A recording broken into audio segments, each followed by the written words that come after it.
প্রতি বছর একটি পণ্যকে প্রোডাক্ট অফ দ্য ইয়ার, বর্ষের সেরা পণ্য হিসেবে ঘোষণা দেওয়া হয়। আমরা বর্ষ পণ্য হিসেবে আমরা ফার্নিচারকে ঘোষণা করেছি। সুযোগটা যখন আপনি ওপেন করবেন তখন কি হবে, তখন এইটার দিকে যারা উদ্যোক্তা আছে তারা আরও বেশি মনোযোগী হবে। বর্ষপণ্যের স্বীকৃতি নিয়ে চলতি বছর শুরু করেছে দেশের আসবাবপত্র শিল্প।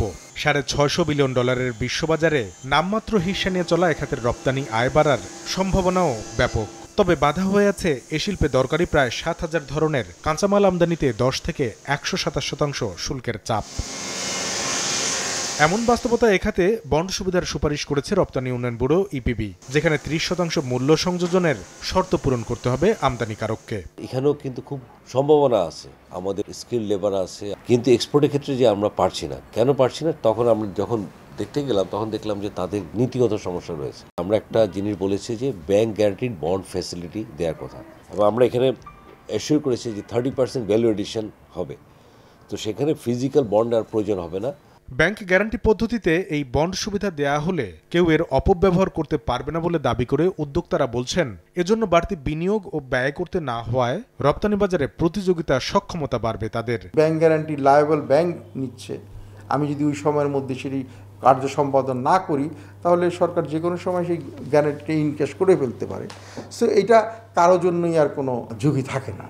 সেটা যদি আমরা অ্যাকোমোডেট করি তাহলে কিন্তু আমাদের এক্সপোর্ট বাড়বে। ইপিবি বলছে, আসবাবপত্র শিল্পে এই সুবিধা দেয়া হলে এখাতের বর্তমান রপ্তানি আয় $4 কোটি থেকে 2030 সালের মধ্যে 125 গুণ বেড়ে দাঁড়াবে $500 কোটি।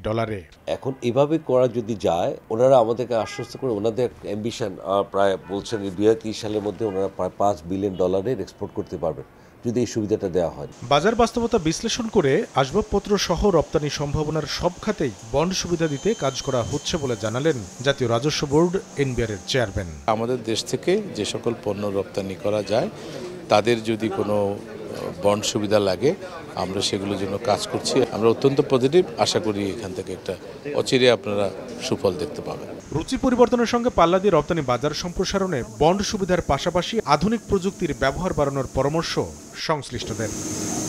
কামরুল হাসান সবুজ, সময় সংবাদ, ঢাকা।